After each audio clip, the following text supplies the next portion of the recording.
The courtroom fell silent the moment she stepped in. Every eye turned, not to the billionaire CEO in his tailored suit, not to the judge, but to her. A woman carrying the weight of betrayal, heartbreak, and a secret so explosive it could shatter an empire. And in her arms, the tiny child who held the blood of the man sitting at the bench. The man who swore he didn't know them. "Do you accept this child is yours?" the judge asked, and for the first time, Alaric Thorne didn't have an answer. "Hi, my beautiful family. Welcome back to Mr. James Stories, your own family's story channel. A heavenly God. Today we bow our hearts with humility. Please cover every woman in this family with your divine protection. Give her strength when she is tired, peace when she is overwhelmed, and the honor the world often forgets to give. She is the heartbeat that keeps families alive. Let no woman here ever feel invisible, because in your eyes, she is precious and powerful. My beautiful family, this story was built with love and emotion, especially for the women who feel and understand deeply. If your heart is true like the video, if your love is real, write "I am" with Mr. James. The courtroom didn't hum, it held its breath. Mahogany panels climbed the walls like monuments to old power. Brass railings gleamed under soft white lights. Reporters crowded the back rows, fingers hovering above keyboards, eyes hungry for scandal. Women in tailored coats whispered behind manicured hands. Men in custom suits leaned toward each other with polite smiles that carried sharp edges. Boston's elite had come for a wedding in legal form. They weren't expecting a reckoning. Alaric Thorne stood at the front beside his fiancée, one palm resting lightly on the polished bench, as if he had already signed the room into belonging to him. 34 years old. CEO genetic empire builder. His dark hair was combed back without a strand out of place. His blue eyes calm enough to pass for bored. Vivienne Sterling stood at his side like sculpture, pale, elegant, diamond earrings catching every flicker of light. Her lips curved in a practiced smile that belonged on magazine covers and shareholder meetings. The judge adjusted his glasses and flicked through a thick folder. "Mr. Thorne," he said. "Tone neutral. This pre-nuptial agreement finalizes the Sterling-Thorne merger. Once signed, both parties will be legally bound." Alaric nodded. Vivienne's fingers brushed his sleeve. Cameras lifted. Pens hovered. The judge reached for his pen. That was when the doors opened. They didn't slam. They didn't creak. They swung inward slowly, as if the building itself hesitated. A ripple passed through the gallery. Heads turned. Whispers died halfway through forming. A young woman stood framed in the doorway, winter coat still clinging to her shoulders, curls pulled back loosely, as though she hadn't bothered with a mirror this morning. Her skin glowed warm against the cold stone backdrop, her face calm in a way that felt deliberate. Too steady for someone stepping into a lion's den. Beside her stood a little girl, tiny, wrapped in a soft lavender sweater, dragging behind her a wheeled oxygen tank that squeaked faintly with every step. The sound carried. Squeak, squeak. It sliced through the silence sharper than shouting ever could. Alaric's lawyer frowned. Vivienne's eyes flicked over the pair, dismissive at first, until she noticed the tank. The judge blinked. "Can I help you, ma'am?" The woman walked forward anyway. Not fast, not slow. Measured. Each step echoed. The child's grip tightened around her hand. Reporters began snapping photos.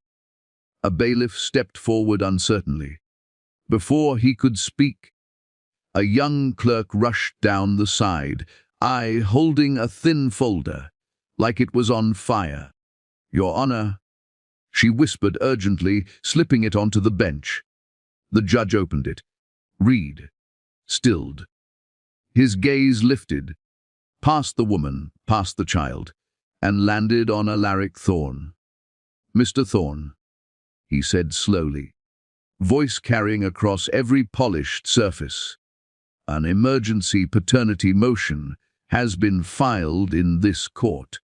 A murmur surged like wind through dry leaves. Vivienne's posture stiffened. "What?" she breathed. The judge's eyes didn't leave Alaric. "I am required to ask you, under oath."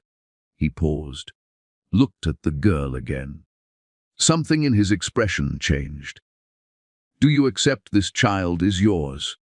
Gasps cracked the air open. Phones tilted. Someone whispered, "Oh my God." Alaric didn't move.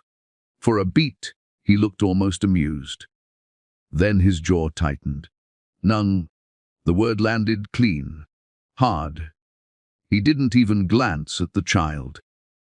"I don't know this woman," he continued calmly. "She was a temporary employee, a junior researcher.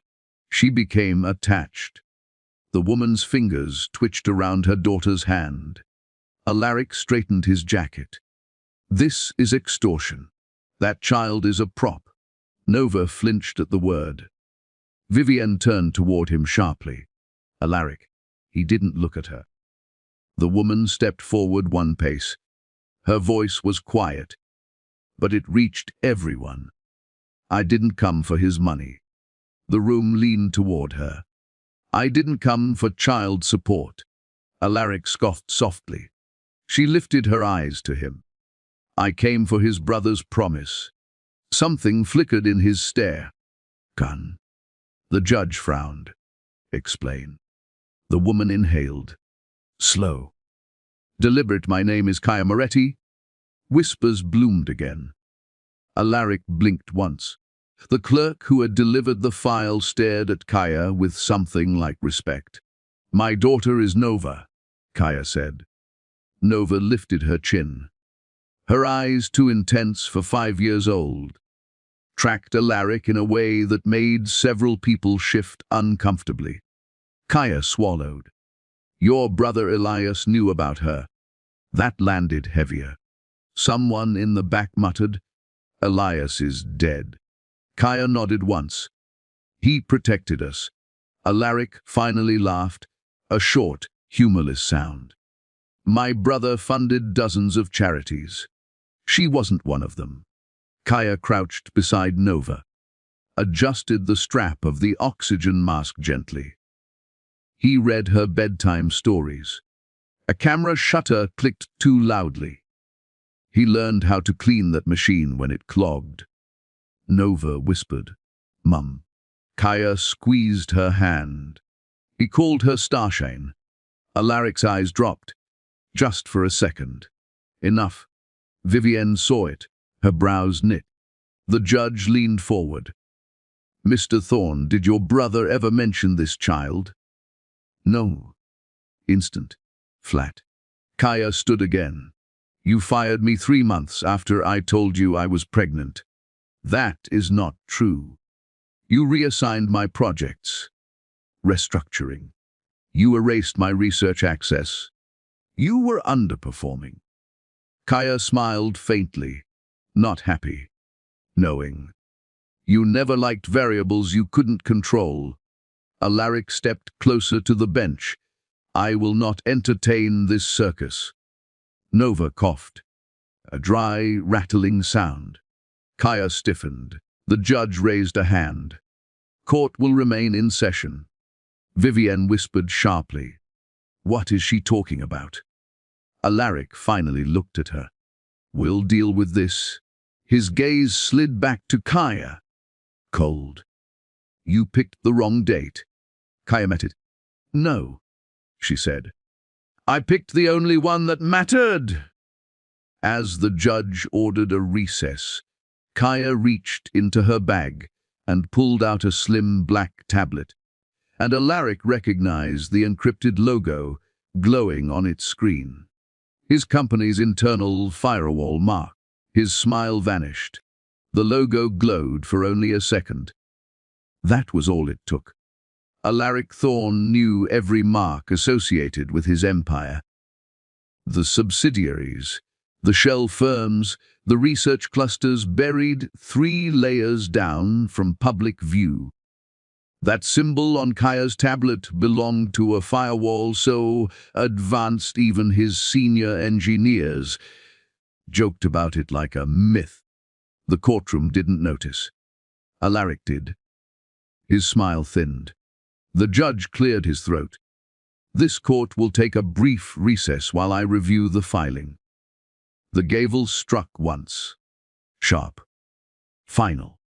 A bailiff called for order, but nobody moved. Reporters leaned forward as if magnetized. Lawyers whispered into sleeves.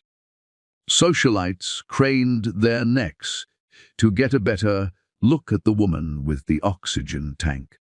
Vivienne Sterling turned toward Alaric, voice low but tight. What firewall logo? Alaric didn't answer. Kaya lowered the tablet back into her bag, slow and careful, as if she knew exactly who had seen it. Nova shifted beside her, the plastic tubing brushing against Kaya's coat. You okay, baby? Kaya murmured. Nova nodded, though her breathing sounded shallow. Alaric's lawyer grabbed his arm. We should step outside. No, Alaric muttered. His eyes never left Kaya. Vivienne followed his gaze. Recognition sparked too late. You know her, Vivienne said. It wasn't a question. Kaya felt the weight of that stare and met it. I used to, she said calmly. Alaric exhaled through his nose. You were in a lab coat for 6 months. Don't inflate your RA. You fired me 2 weeks after Elias transferred funding to my project, Kaya replied. Vivienne's head snapped toward him. Elias. The name? It rippled outward. The judge paused halfway down from the bench, clearly reconsidering the idea of leaving. Explain, he said. Alaric's jaw flexed. My brother donated to research divisions all the time. Not under a private alias, Kaya said. She reached into her bag again. Not for the tablet this time. For a folded letter. The paper was creased from being opened too many times. She held it up. He signed this. Alaric laughed, brittle. Anyone can forge a signature. Kaya didn't argue. She handed the letter to the bailiff. Have the court clerk verify the handwriting. The bailiff hesitated, then passed it forward. The judge opened it. Read the first line. His eyebrows climbed. Vivienne leaned toward Alaric. Why would Elias write her anything? Alaric whispered back. He wouldn't. Kaya watched him carefully. He wrote because he knew, she said. Knew what? The judge asked. That Nova is his niece. The word landed differently than daughter. Heavier. Alaric scoffed. Absurd. Kaya didn't raise her voice. You started running internal audits last year. So, you flagged my genetic sequencing as restricted access. That's standard protocol. For a respiratory defect, only 3 families on record have. Alaric blinked. Too slow. Vivienne saw it again. She studied him now instead of Kaya. Nova tugged on her mother's sleeve. Mum, I'm tired. Kaya crouched immediately. The oxygen tank hissed softly. Her fingers moved with practiced speed, checking the valve, smoothing the tube. Alaric watched despite himself. He hated that he was watching. The judge cleared his throat. "Ems? Moretti, why come now?" Kaya stood. "Because my daughter doesn't have time." That quiet honesty cracked through the room, more sharply than any accusation. A woman in the front row pressed a hand to her mouth. Alaric crossed his arms. She could have gone to the press. Kaya's gaze flicked toward the reporters. "I didn't come for headlines." "Then why today?" She looked at Vivian. "At your merger." Vivian stiffened. Kaya turned back to the judge. "Once Thorne Genomics absorbs Sterling Biotech, the patent portfolio becomes untouchable for years." Alaric snapped. "Speculation."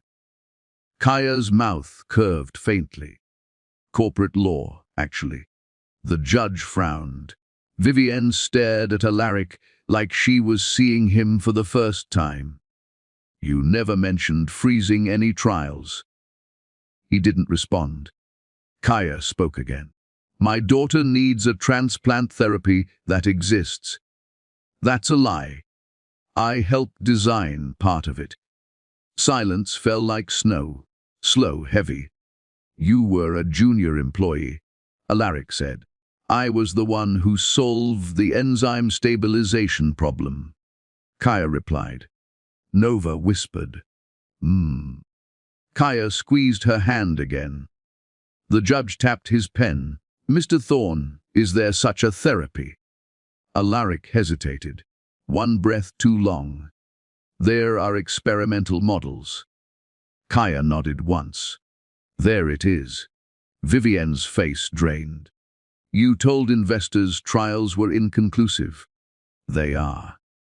Kaya tilted her head. "Then why did Elias transfer $6 million into an off-books pediatric fund?" The judge looked up sharply. Alaric's lawyer muttered, "Wa object." "Sit."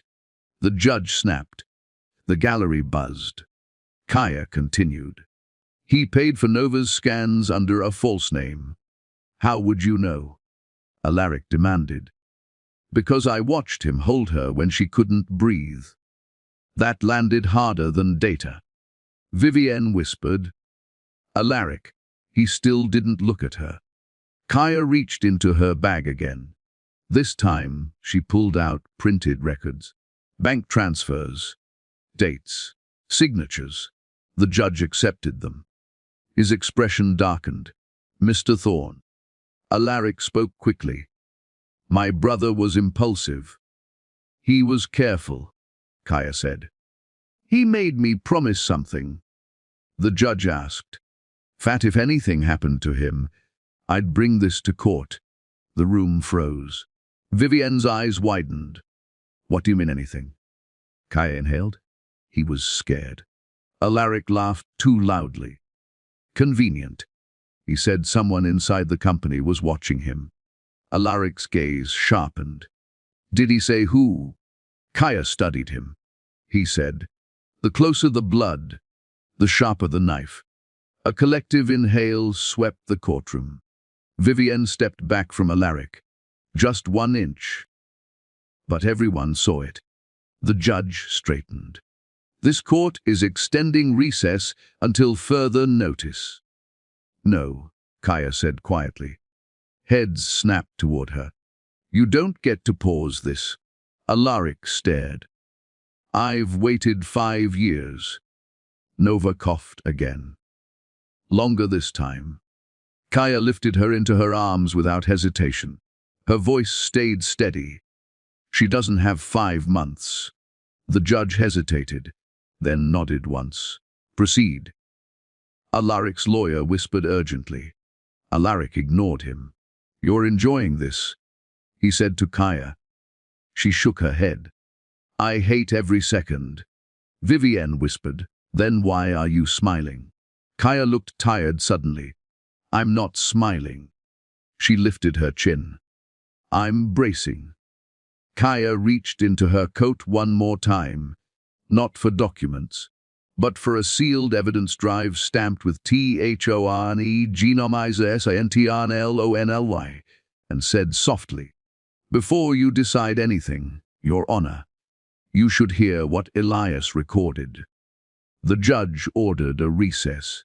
The word landed like a crack of thunder. Chairs scraped. Voices burst loose. Reporters sprang to their feet, fingers flying across glowing screens, whispering into phones, already shaping headlines before the ink of reality had dried. Alaric's attorneys closed in around him in a tight formation, 3 dark suits, low, urgent voices, hands gesturing sharply. "This is spiraling," one murmured. "Why need containment? Delay proceedings." Alaric didn't answer. His eyes tracked only one place, across the courtroom. Kaya sat alone on a narrow wooden bench, Nova leaning into her side, the oxygen tank tucked close like a fragile companion that had learned to stay quiet. Kaya's arm curved protectively around her daughter's shoulders, her fingers brushing slow circles against the thin fabric of Nova's sleeve. Her face looked calm, too calm. But her jaw stayed tight. Every breath Nova took sounded louder in the hush. A woman approached from the aisle. Court attire, navy blazer. Sensible heels that didn't echo when she walked. Mid-30s. Hair pulled into a low bun. Eyes sharp in a way that didn't miss anything. She stopped in front of Kaya. "I'm Judge Hale's clerk," she said quietly. "Lina Brooks." Kaya lifted her gaze. Recognition flickered. "You got the emails through." Lina nodded once. "Yes," then leaned closer. "But once this resumes Thorne's legal team is going to try to bury everything. They already started calling chambers." Kaya exhaled through her nose. "I expected that." Nova coughed. Soft at first. Dry. Kaya's hand froze. She shifted slightly, checking the tube, adjusting the valve the way someone, when they've practiced, in hospital hallways, more times than they can count. Lina watched, expression tightening. "How long does she?" "Not long without the therapy." Kaya answered. Lina's lips pressed together. "They'll argue the patent is experimental." Kaya nodded. "They always do." Alaric glanced over then. Just once. Lina felt it like a cold draft and straightened. "I should go," she said. Kaya caught her wrist. "Thank you." Lina hesitated, then squeezed Kaya's fingers quickly before walking back toward the judge's chambers. Nova leaned her head against her mother's ribs. "Mum, can we go home?" Kaya kissed her curls. "Soon, baby." She didn't say after this. She didn't say if we win. The bailiff called the room back to order. Everyone returned to their seats with the slow reluctance of people who knew the next minutes would be ugly. The judge settled behind the bench. "Proceed." Kaya stood. Her knees trembled. She locked them. "My daughter has a genetic respiratory failure," she said. Her voice carried, not loud, but clean. "It causes the lungs to collapse under stress. Infections hit harder. Oxygen doesn't absorb the way it should." A woman in the gallery inhaled sharply. "There is one therapy capable of reversing the enzyme deficiency," Kaya continued. "One." She turned, faced Alaric. "Your company owns the patent." Alaric folded his arms. His voice stayed smooth. "Experimental, not approved. You froze trials after positive results." The words hung there. Silence spread. Vivienne's eyes slid toward Alaric. Slow measuring. "That's inaccurate," he said. Kaya's voice wavered, just barely. You let children die while your stock climbed. The room stiffened. That's a lie. Kaya didn't argue. She lifted her tablet, tapped once. Screens mounted near the judge's bench flickered to life. Graphs filled the air. Survival curves, trial cohorts, approval probability models. Stamped at the bottom in bold grey letters. Genome ACIS CONFIN. Rippled. One reporter whispered, "Holy." "You delayed release?" Kaya said, her finger sliding across the data. Because scarcity made investors nervous. Another tap. Stock charts appeared. Upward spikes. Press releases. Trial extensions. And panic makes profits. Nova wheezed behind her. A thin, strained sound that cut through the courtroom. Kaya's shoulders stiffened. But she didn't turn around. Not yet. The judge leaned forward, elbows on the bench. "Mr. Thorne." Alaric's jaw hardened. "These are internal projections," he said. "They don't reflect actual medical outcomes." Kaya's voice sharpened. "They reflect board strategy." She zoomed in on an email chain. Highlighted names. Executives. Timestamps. Subject line. Delay phase through market sensitivity. Vivienne stared at the screens. "You told me the science wasn't ready," she said. Alaric didn't look at her. "The science is complex." Kaya exhaled. "I wrote part of the enzyme binding protocol." That finally earned her his full attention. His eyes narrowed. "You were a lab assistant. I was the one who stabilized the protein." A murmur rolled through the courtroom. Nova whispered, "Mum." Kaya glanced back, just long enough to meet her daughter's eyes. "I'm here." Then back to the judge. "You buried the cure." Alaric shook his head. "You're twisting incomplete data." Kaya tapped again. A slide popped up. Clinical trial notes. Subjeti respi 78% few fi dan fast trck. The judge went still. Alaric's attorney half rose. "Objection." The judge didn't blink. The attorney sat. Vivienne whispered, "Why would Elias fund off books pediatric care if this wasn't real?" Alaric's lips pressed into a thin line. Kaya swallowed. "He visited Nova in secret." "How convenient," Alaric snapped. "He brought stuffed animals." That wasn't data. That was worse. He learned how to prime her oxygen lines.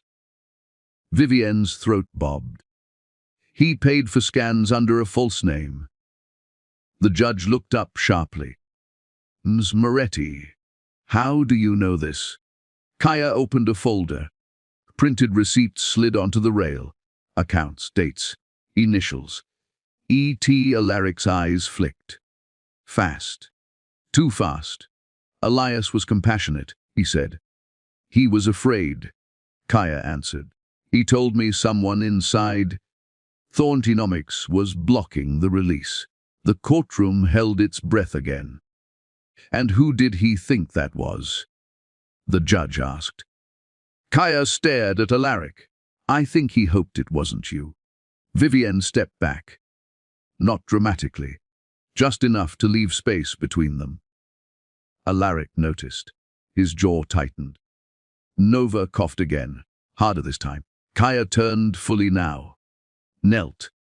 Adjusted the tank. Her fingers shook. She hid it by tightening the slow. She whispered. Nova nodded. The judge cleared his throat. "Ms. Moretti, are you asserting that Mr. Thorne intentionally suppressed a life-saving therapy?" "Yes," the single word echoed. Alaric leaned forward. "You have no proof of intent." Kaya looked at him.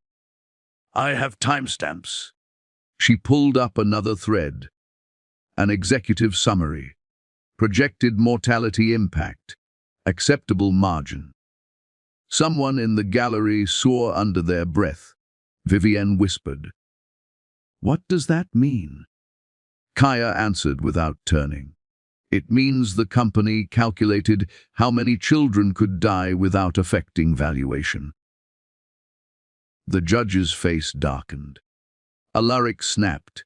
That's standard actuarial modeling. For hospitals, Kaya said. Not for cures you already own. The room vibrated with tension. Camera clicked. The judge raised a hand. This is serious. Kaya nodded. It's deadly. She closed the tablet. Let the screens go black. My daughter doesn't have years for corporate caution. Alaric's voice went cold. You should have gone to regulators. I tried. When? After you fired me. Vivienne's head snapped toward him. You fired her. She violated protocols. I reported suppression, Kaya said. Nova tugged her sleeve. Mum, please. Kaya swallowed. I'm almost done. The judge leaned back slightly. We will need to subpoena these records. Alaric's lawyers stirred. Kaya lifted her chin. Do it. Her eyes didn't leave Alaric. 'Cause that patent. A beat. It could save my child tomorrow.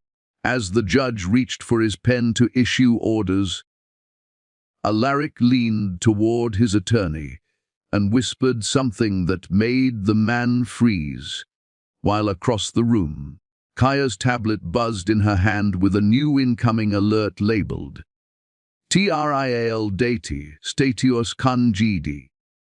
Alaric's attorney rose so fast his chair scraped backward across the marble floor. The sound sharp enough to make several people flinch. Objection, Your Honor. These materials are unauthenticated, improperly obtained, and the judge lifted one hand without looking at him. Overruled. The word dropped with weight. Alaric's head snapped toward the bench. You can't. The judge's eyes hardened. Sit down, counsel. The attorney obeyed, though his face flushed with anger. Kaya didn't waste the moment. She tapped the screen again. The courtroom monitors flickered, then filled with cascading lines of text. Dark backgrounds, neon encryption overlays, time-stamped chains of internal messages that looked nothing like anything meant for public eyes. Email threads multiplied across the displays. Folders opened. Attachments listed. Subject lines glowed in stark white.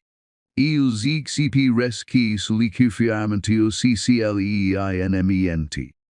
A murmur spread through the gallery like heat rising from asphalt. Vivienne leaned forward involuntarily, eyes narrowing as she read. Alaric shook his head sharply. My brother didn't write those. Kaya didn't respond to him. She waited. Lena Brooks spoke before the silence could stretch too long, read the IP signatures. Her voice wasn't loud, but it carried. Every head turned toward her, even the judge. Lena stepped out from behind the clerk's desk slowly, as if aware that the next few seconds would change her life, whether she wanted them to or not. I traced them myself. The judge stared at her. Your court staff. And before that, I ran cybersecurity for Thorne Genomics. She replied, calm but unflinching. 3 years. Left after a disagreement about data compartmentalization. Alaric's nostrils flared. Vivienne's gaze bounced between them. You worked for him? Vivienne asked. Lena nodded once. Directly under his chief systems architect. Kaya swallowed hard. Her hands trembled at her sides. She forced them still. Elias was going to go public, she said, her voice steadier than she felt. About Nova. about the cure, about the decision to bury it. She drew in a breath that sounded too loud in the hush. He told me the board vote had already happened. He said he was outnumbered. Alaric laughed under his breath. Sharp and ugly. That's fantasy. Kaya turned to him. He recorded everything. The room stilled again. He was collecting proof, she continued. He said he didn't trust internal audits, that people disappeared after asking the wrong questions. Vivienne whispered, barely audible, Alaric, tell me this is fake. Alaric didn't answer. He stared at the monitors instead, jaw locked so tight a muscle jumped beneath his skin. The judge leaned forward slowly. Ems Brooks, he said, explain these IP signatures. Lena lifted her chin. Every device in Thorn Genomics has a digital fingerprint. Elias's workstation used a quantum, seeded identifier embedded in its encryption layer. That signature appears on these emails. She pointed to the corner of the screen. Tiny code blocks scrolled past. The probability of fabrication is statistically negligible. Alaric snapped. You're speculating. Lena met his gaze. I'm stating math. The judge turned back to Kaya. You're alleging homicide. Kaya closed her eyes for a brief second, then opened them. Yes. Gasps flared around the room. A woman in the second row pressed both hands to her mouth. Vivienne took another step away from Alaric, slow enough that only people watching closely noticed. Kaya kept going. He said he was afraid of being watched, that his emails were being flagged, that meetings were happening without him. She paused. He told me if anything happened, to release everything. Alaric barked out a laugh. You're accusing me of killing my own brother in open court. Kaya's voice dropped. You killed him because he wouldn't let children die quietly. The words struck harder than shouting. The judge inhaled deeply. This court is not a criminal venue. I know, Kaya said. But it can trigger one. She turned the tablet again. A timeline appeared. Calendar entries, board meetings, patent freezes, then a red dot on a date. ESTQRADACD. 2 weeks after a highlighted vote.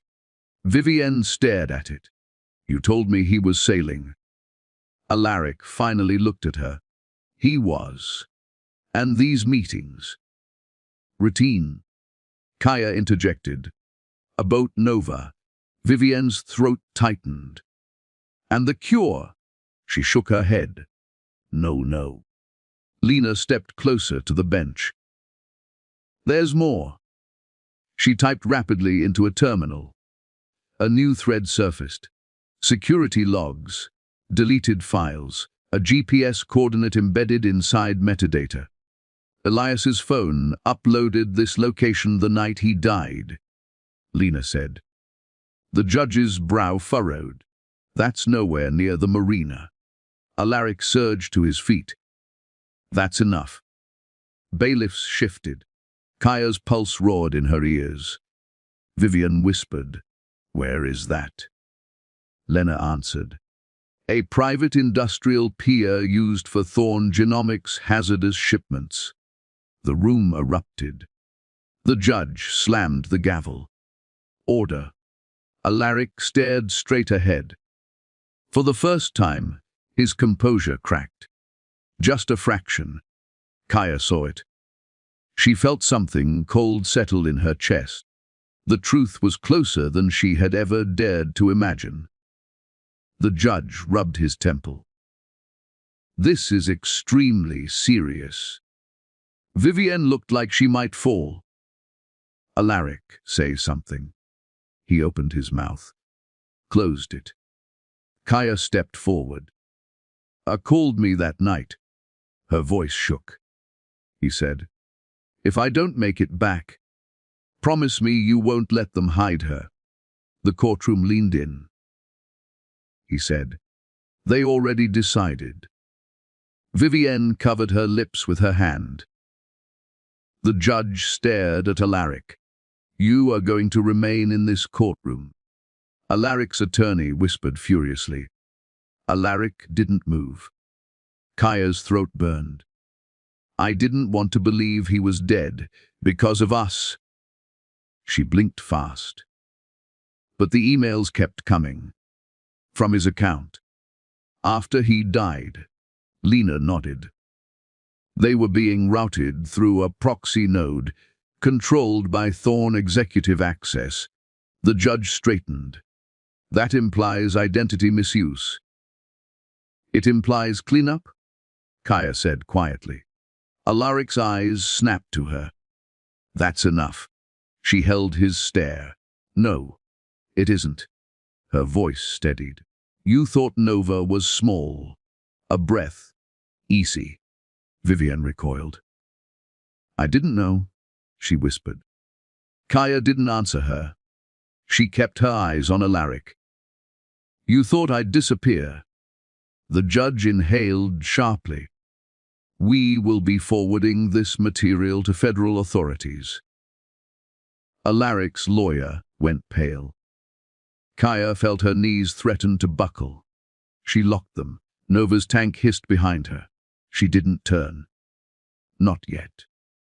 Before the judge could adjourn, a court officer hurried to the bench and whispered urgently.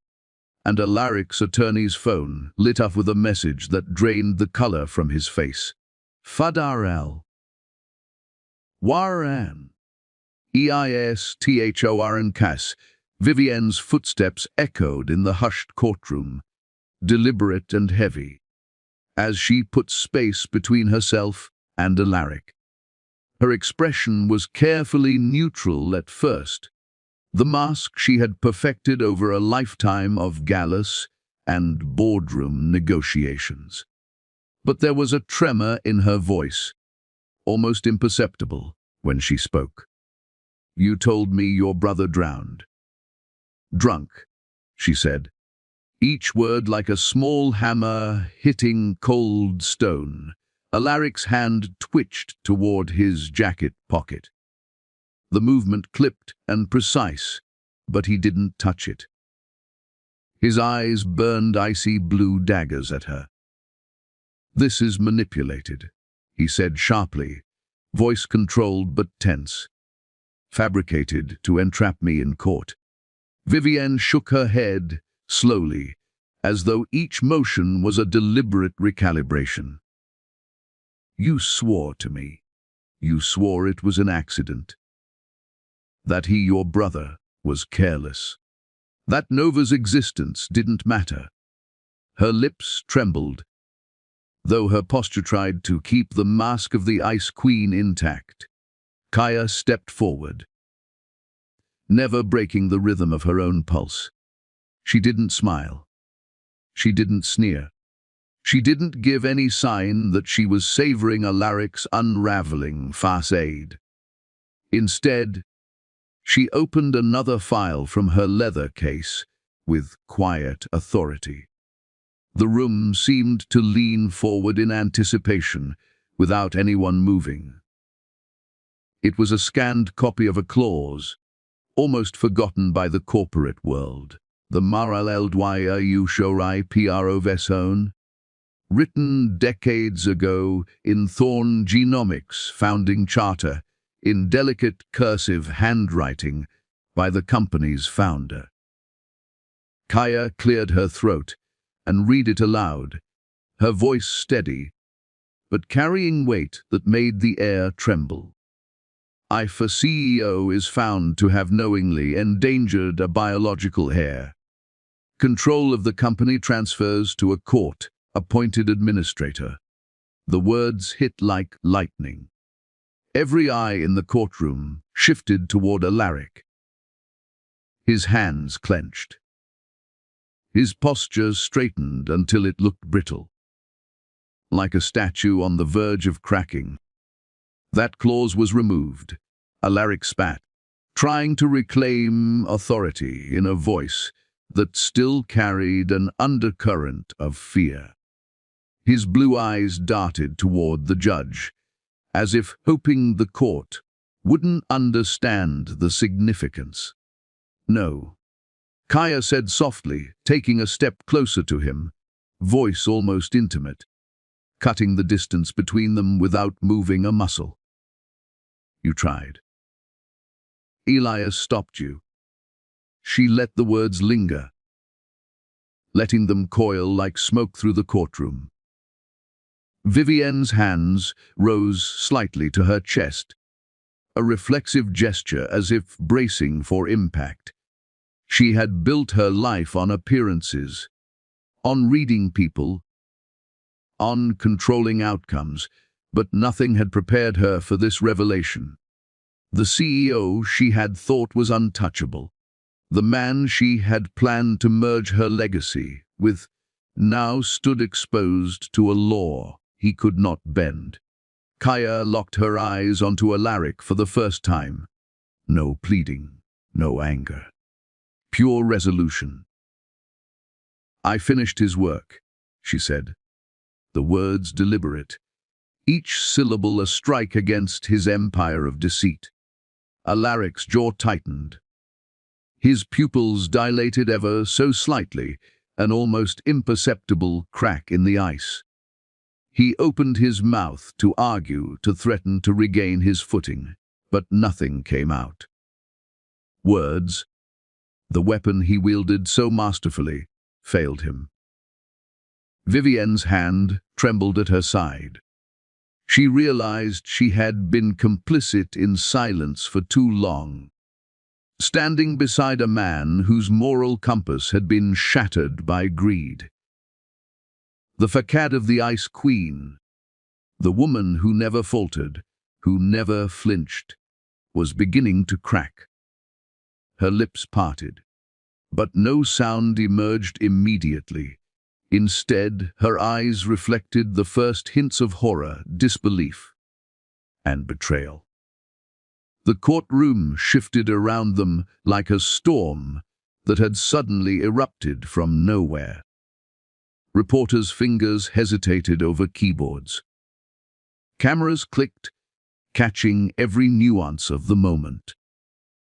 Even the judge leaned forward, recognizing that the balance of power had changed in a single breath.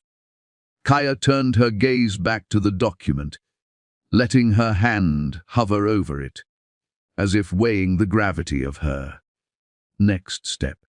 "This isn't just a clause," she said quietly, letting it roll through the courtroom like a silent drumbeat.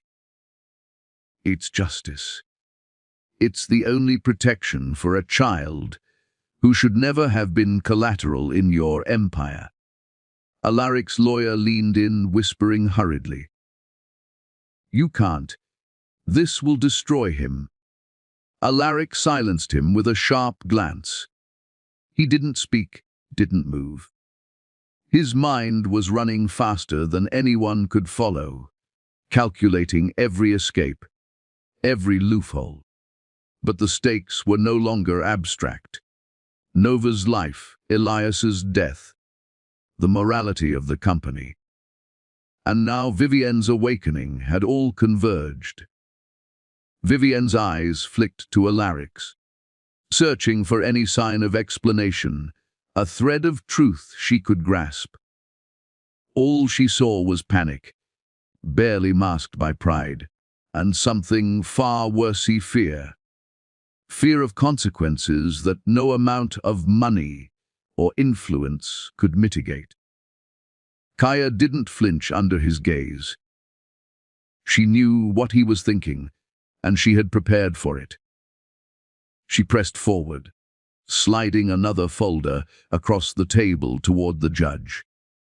Internal memos, board meeting minutes, timestamps, and notes that detailed his attempts to override ethical oversight, all tied directly to the suppression of the therapy Nova needed.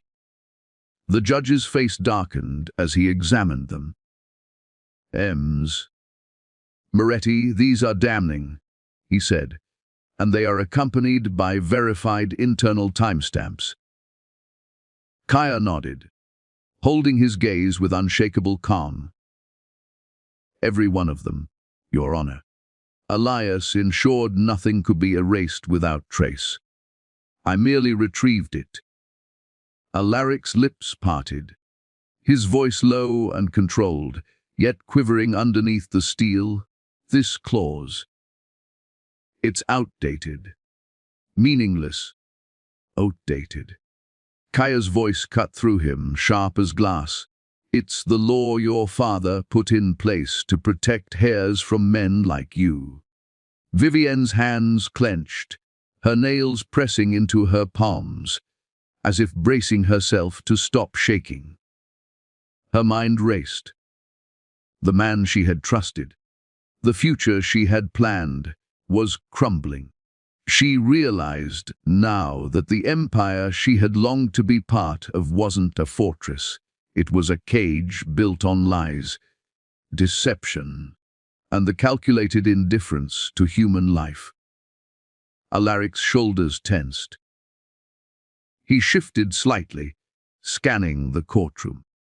The lawyers, the judge, the press, they were all witnesses to his unraveling. But no one could stop what was coming next. Kaya had positioned herself perfectly.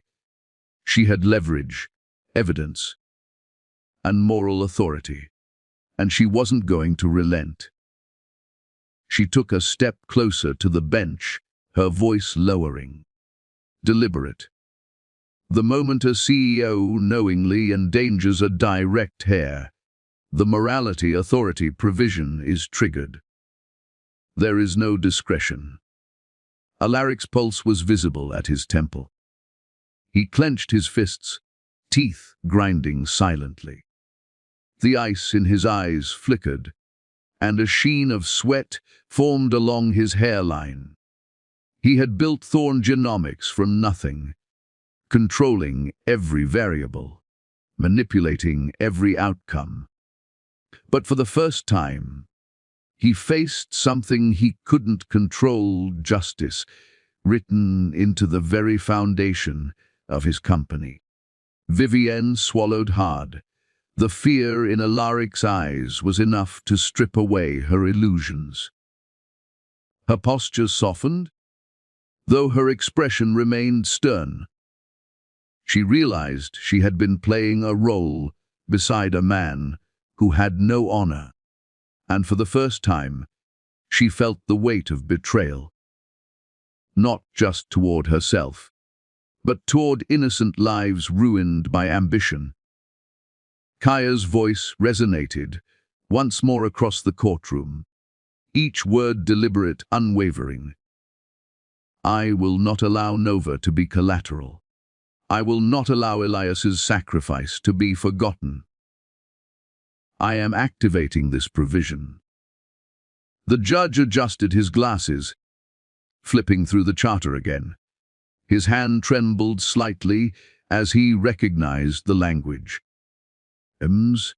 Moretti, if what you claim is valid, you may assume temporary administrative control pending review. Alaric's face twisted. He had spent years honing his image, mastering his empire, manipulating everyone around him.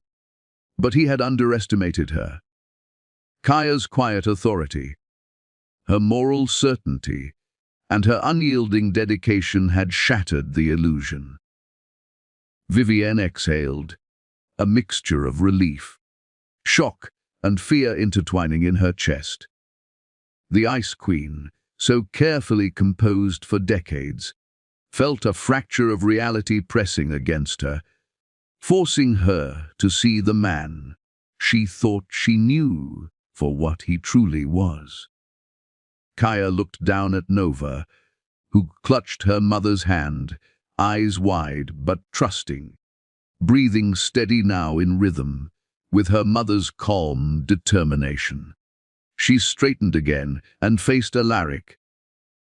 letting the words hang between them, an unbreakable line of steel. "You thought your empire could shield you from accountability," she said softly. "But some debts, some crimes, cannot be hidden." Alaric's throat moved, but no sound emerged. The room felt suspended in that moment. All the tension of years, all the weight of lives lost, hanging above him. Alaric's phone buzzed sharply against the polished wood of the bench. He glanced at the screen. His face went pale, almost ghostly, as he read the single line of text.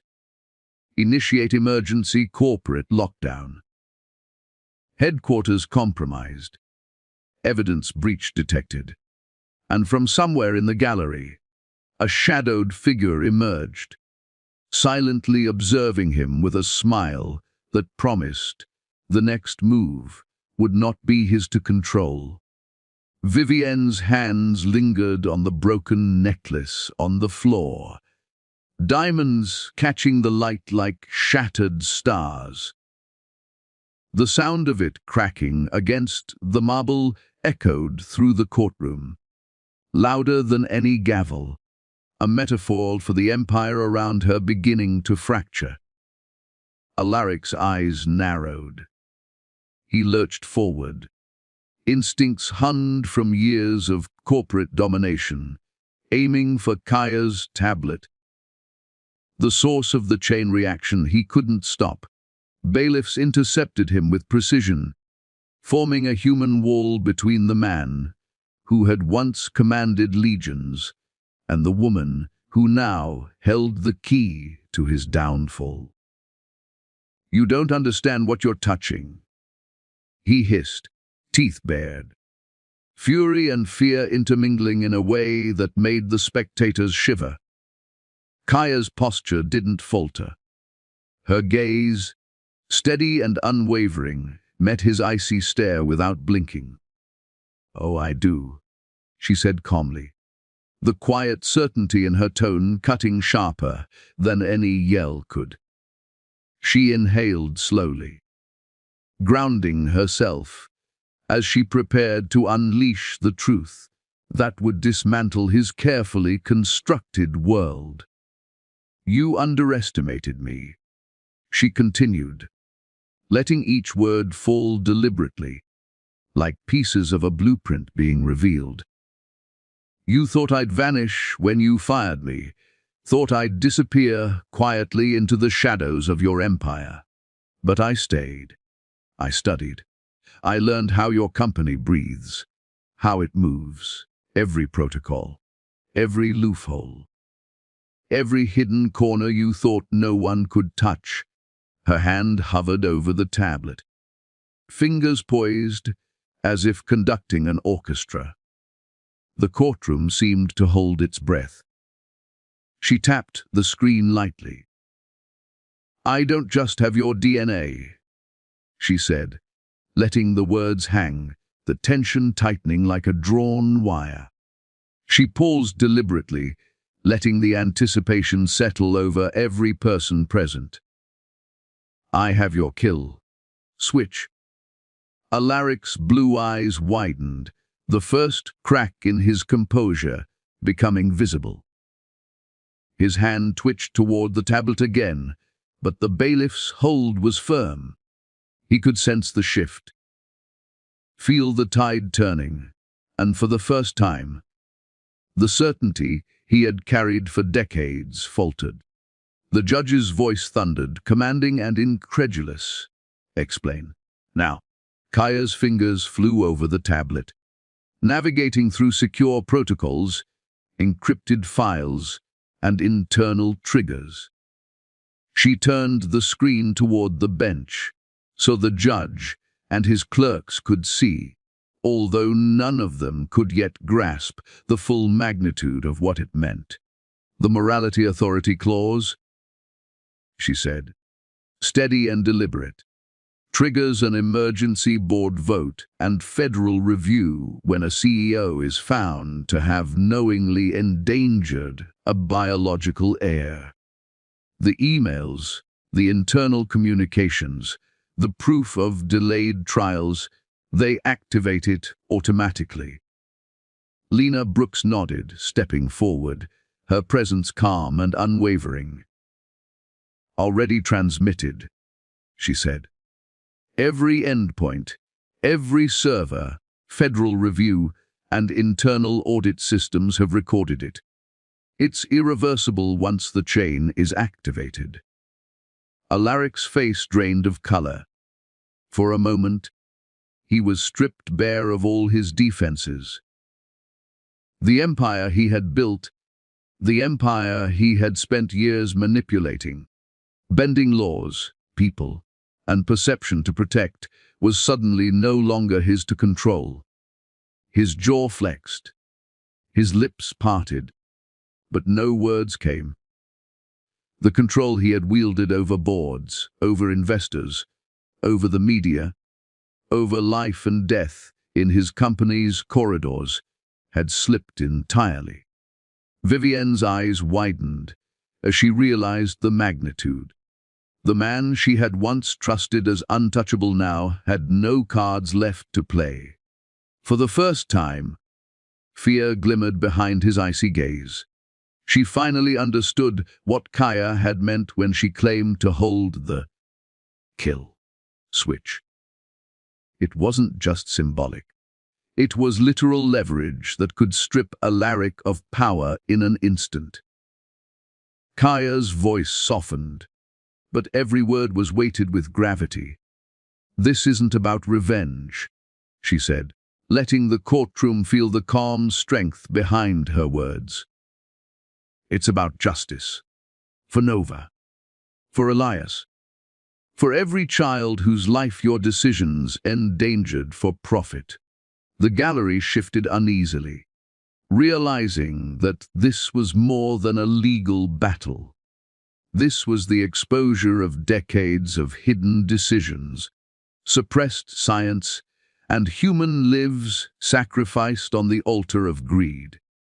Even the reporters stopped typing for a brief moment, captivated by the drama that was unfolding in front of them.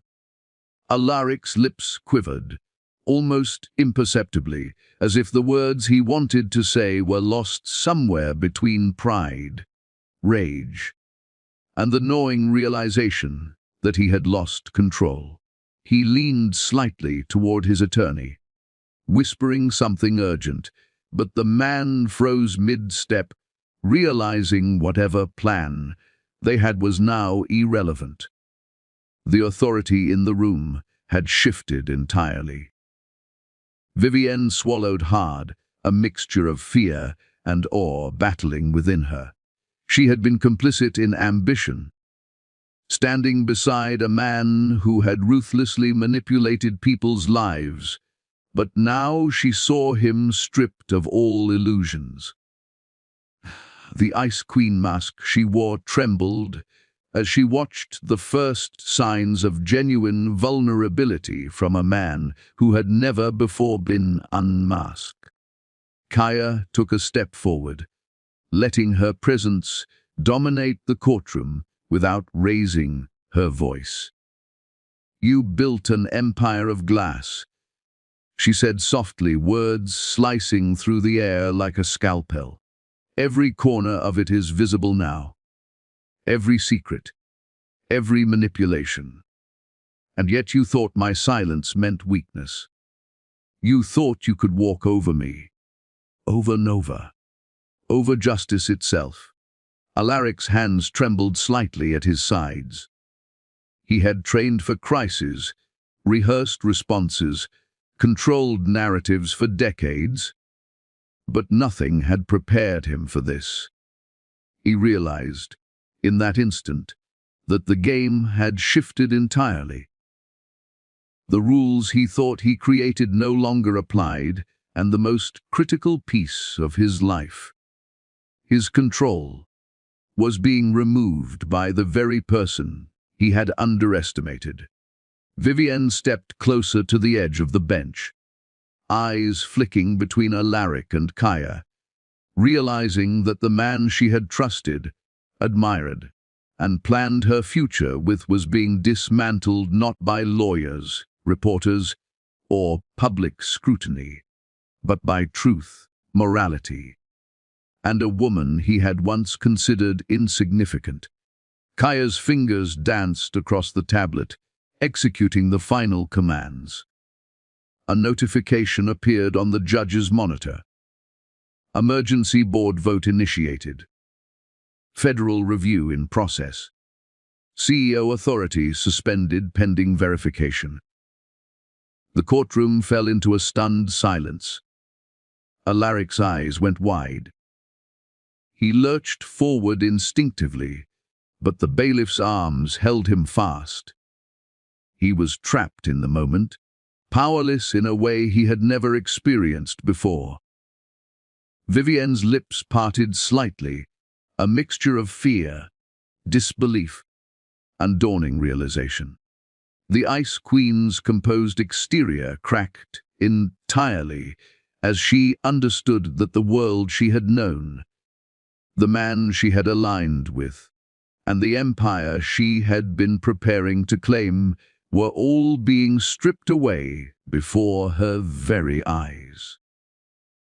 Kaya's gaze softened only slightly as she looked at Nova, who was clutching her mother's hand, sensing the tension but trusting her implicitly.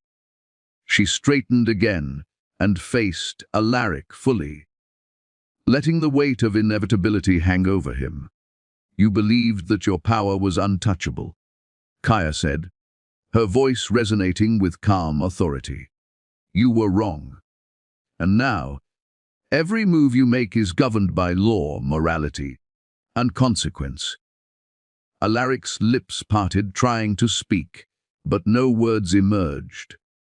The empire he had built with blood, manipulation, and ambition was now being dismantled in real time, and he understood, perhaps for the first time, that there was no escape from the justice that was finally catching up to him.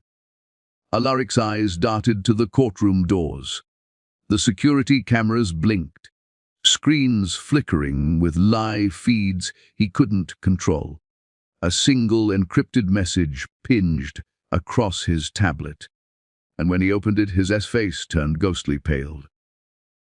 "System override.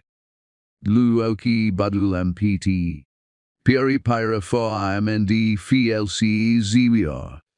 And from the back of the courtroom, a tall figure in dark clothing stepped forward, silhouette partially obscured, watching Alaric with a cold, calculated patience that promised the next move would leave him powerless. Sirens screamed outside, echoing through the courthouse like the toll of inevitability. Federal agents entered, their presence commanding, precise and final. Vivienne stepped back from Alaric, her composure fracturing. The man she had trusted, admired, and planned her life with now radiated a terrifying vulnerability. "This isn't over," Alaric whispered, voice low and tense, aimed only at Kaya. She crouched beside Nova, adjusting the child's tiny hand in hers. "It is for her," she said softly, calm but resolute. The little girl's wide eyes searched her mother's, trusting her completely, unaware of the storm that had just passed. The gavel struck sharply. "Miss Secker." "Thorne," the judge's voice boomed, "you are remanded pending investigation into homicide, securities fraud, and medical suppression." The metallic click of handcuffs rang through the room. Alaric's icy blue eyes, always so commanding, now shimmered with raw fear. For the first time, he understood the consequences he could not manipulate. Vivienne's hands trembled. The empire she had envisioned, the life she had planned beside him, crumbled in an instant. Her mask of the Ice Queen slipped, revealing shock and dawning horror. The man she had aligned with, admired, and feared was gone, replaced by a man exposed, powerless, and utterly human. Kaya's eyes never left Nova. She watched the child breathe steadily, every inhale a triumph against greed, cruelty, and manipulation. This was the life that mattered, the one she had fought for, not revenge, not power. Life. Alaric's lips moved, but no words emerged. The empire he had built with blood, ambition, and secrecy had collapsed in real time. Every manipulation, every threat, every calculated move was rendered irrelevant by the combination of truth, law, and morality. Vivienne exhaled slowly, realizing that power, prestige, and control were fleeting. She glanced at the shattered diamond necklace on the floor, a perfect metaphor for the illusions they had all clung to. The courtroom fell into a tentative quiet. Agents coordinated next steps. Reporters clicked away, capturing the fall of a king and the rise of a woman whose courage had rewritten the rules. The judge reviewed the procedural documents, verifying the enforcement of the morality clause. Kaya tightened her grip on Nova's hand, feeling the child's heartbeat, warm and steady against her palm. She whispered, "Your life starts now, truly starts now." Nova blinked up at her, trusting and calm in the aftermath of chaos. Vivienne lingered, giving them space. She recognized the unspoken truth. The real power in the room no longer belonged to Alaric. Kaya had orchestrated justice, not through rage, but through strategy, courage, and an unbreakable moral compass. Even as Alaric disappeared beyond the courtroom doors, the echoes of his crimes, the mechanisms of his downfall, and the lives he endangered lingered. Kaya and Nova remained the center, proof that one life could outweigh the greed of an empire. But then, a subtle shift in the shadows caught Kaya's attention. A figure, previously unnoticed, leaned against the back wall, watching her Nova and the departing Alaric with unnerving patience. The presence was calm, deliberate, and silent, but it promised that the story was far from over. Kaya adjusted Nova's jacket and checked her breathing. The girl was safe for now, but the pin from her tablet made her blood run cold. UNKNOWNACSS Data BEHE NCD MCS. Kaya's eyes narrowed. From the gallery, the shadowed figure stepped forward, half illuminated, a chilling smile crossing their face. The fight was far from over. The Boston Park smelled like spring, crisp and earthy, with hints of freshly cut grass, mingling with the distant aroma of roasted coffee from a corner cafe. The city hummed in the background, but here, in this small patch of sunlight and laughter, it felt distant, like a world suspended, a quiet pocket, untouched by greed, scandal, or ambition. Nova's small feet pounded against the path, shoes barely keeping up with her boundless energy. Her arms flung wide, hair bouncing with each step, face radiant with pure joy. The little girl was running, not shuffling, not wheezing, not tethered to any machines that once dictated her every breath. She was free. Truly free. Kaya sat on a weathered bench, sunlight warming her face and cascading over her skin in golden streaks. Her laptop rested lightly on her knees, fingers dancing over the keys as she reviewed her latest draft. The title glowed on the screen, Open Source Pediatric Transplant Models. She paused, rereading a paragraph. A faint smile forming as she realized the magnitude of what she had built. Knowledge that had once been buried for profit was now available to save lives. 6 months had passed since the courtroom battle. 6 months since Alaric Thorne had been escorted away, stripped of his empire, his power, and his illusions of control. 6 months of rebuilding, of cleaning the shadows he had left behind. Thorne Genomics no longer carried his name with authority, no longer stood as a monument to greed. Kaya oversaw it now, officially, temporarily, but publicly acknowledged by Federal Review and the board as the interim administrator.